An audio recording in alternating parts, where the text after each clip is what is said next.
Bismillahirrahmanirrahim. Assalamualaikum warahmatullahi wabarakatuh. Halo semuanya, anak-anak ibu yang luar biasa, yang hebat. Bagaimana kabarnya? Ya, ibu doakan semoga kalian semua dalam keadaan sehat selalu ya. Amin. Pada video kali ini kita akan pelajari mengenai teks fabel. Kita akan pelajari mengenai pengertian teks fabel, ciri-ciri teks fabel, unsur-unsur teks fabel, dan jenis-jenis teks fabel. Namun sebelum kita belajar, ada baiknya kita berdoa terlebih dahulu ya. Bismillah. Oke, untuk selanjutnya disimak ya di slide berikutnya. Selamat belajar. Pernahkah kalian mendengar atau membaca tokoh yang ceritanya berisi binatang? Ya, itu adalah cerita fabel atau teks fabel. Secara etimologis, fabel berasal dari bahasa Latin, yaitu fabulat. Fabel merupakan cerita tentang kehidupan binatang yang berperilaku menyerupai manusia. Fabel ini termasuk jenis cerita fiksi ya anak-anak, bukan kisah tentang kehidupan nyata. Fabel sering juga disebut cerita moral karena pesan yang ada di dalam cerita fabel berkaitan erat dengan moral. Selanjutnya yaitu ciri-ciri teks fabel. Ada beberapa ciri teks fabel yang sangat menonjol. Yang pertama yaitu fabel mengambil tokoh para binatang. Ini sudah jelas ya, tadi di pengertiannya bahwa fabel itu cerita mengenai binatang. Jadi tokoh yang diperankan dalam fabel yaitu binatang. Yang kedua yaitu watak tokoh yang digambarkan pada fabel seperti watak manusia. Kita sudah tahu ya jika watak manusia itu digambarkan ada yang baik, ada yang buruk. Yang ketiga yaitu rangkaian peristiwa menunjukkan kejadian sebab akibat. Cerita memiliki rangkaian peristiwa yang menunjukkan kejadian sebab akibat. Jadi rangkaian peristiwa sebab akibat ini diurutkan dari awal sampai akhir ya. Selanjutnya yaitu yang keempat, tokoh binatang digambarkan bisa berbicara seperti manusia. Kita tahu ya, manusia berbicara menggunakan bahasa, tidak seperti binatang yang menggunakan suara-suara seperti meow, guk guk guk, atau toke.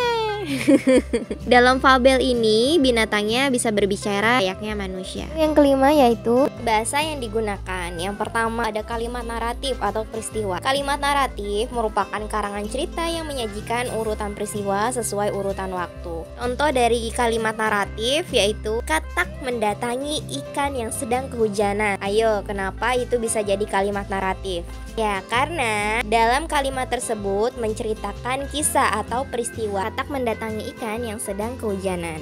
Contoh lainnya, semut menyimpan makanan di lubang. Ayo, kenapa kalimat tersebut bisa jadi kalimat naratif? Ya, sama jawabannya ya, karena semut menyimpan makanan di lubang merupakan peristiwa. Kedua yaitu kalimat langsung yang berupa dialog tokoh. Kalimat langsung ditandai dengan huruf kapital dan juga tanda kutip di depannya. Yang ketiga yaitu menggunakan percakapan kata sehari-hari, artinya tidak menggunakan bahasa baku atau bahasa resmi. Dalam cerita fabel, bahasa yang digunakan adalah bahasa sehari-hari. Oke, selanjutnya yaitu unsur-unsur teks fabel. Di sini ada unsur intrinsik. Sebenarnya antara teks fabel, cerpen atau novel dan lainnya, unsur intrinsiknya pada umumnya sama. Terdapat tema, tokoh, penokohan, latar, dan amanat.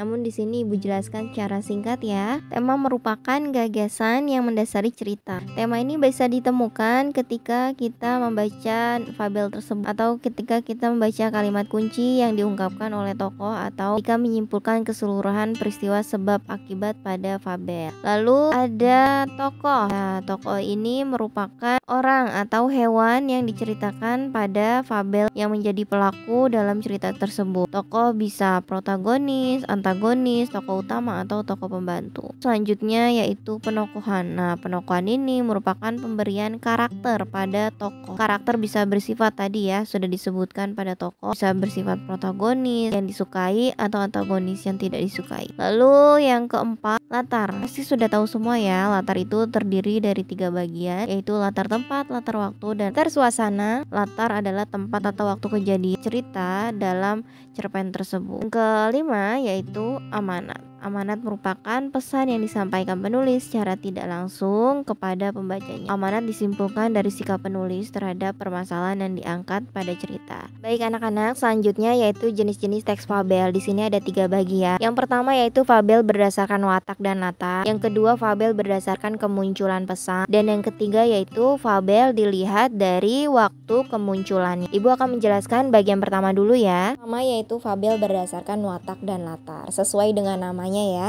Di sini terbagi menjadi dua, yaitu fabel alami dan fabel adaptasi.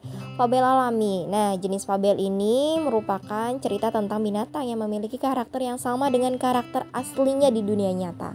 Misalkan harimau, dalam sebuah fabel tokoh harimau memiliki karakter yang buas dan rakus dan latarnya di hutan. Nah, ini sama seperti dalam fabel. Ceritanya harimau tersebut rakus dan buas, lalu latarnya juga di hutan. Nah, itu realitanya sama ya. Namanya fabel alami. Lalu yang kedua, fabel adaptasi. Fabel adaptasi ini kebalikan dari fabel alami. Tadi kita gambarkan di fabel alami kalau harimau itu memiliki karakter yang buas dan rakus. Nah, dalam fabel adaptasi ini justru pengarangnya memberikan karakter yang kesannya berbeda dari tokoh aslinya dalam realitanya.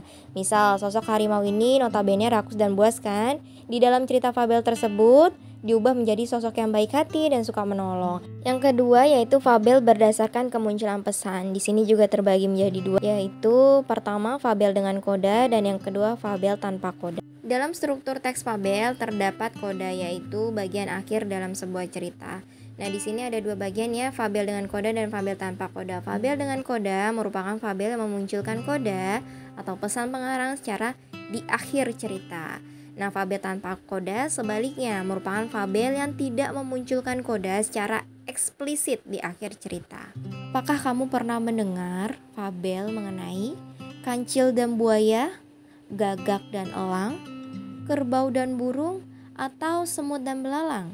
Nah, itu merupakan fabel klasik ya. Fabel klasik ini dibuat dari zaman dahulu, namun tidak diketahui secara pasti kapan waktu dibuat ceritanya. Fabel klasik ini umumnya diwariskan secara lisan dari generasi ke generasi. Beda dengan fabel klasik, fabel modern ini memiliki waktu kemunculannya dan kemunculannya juga masih cukup baru.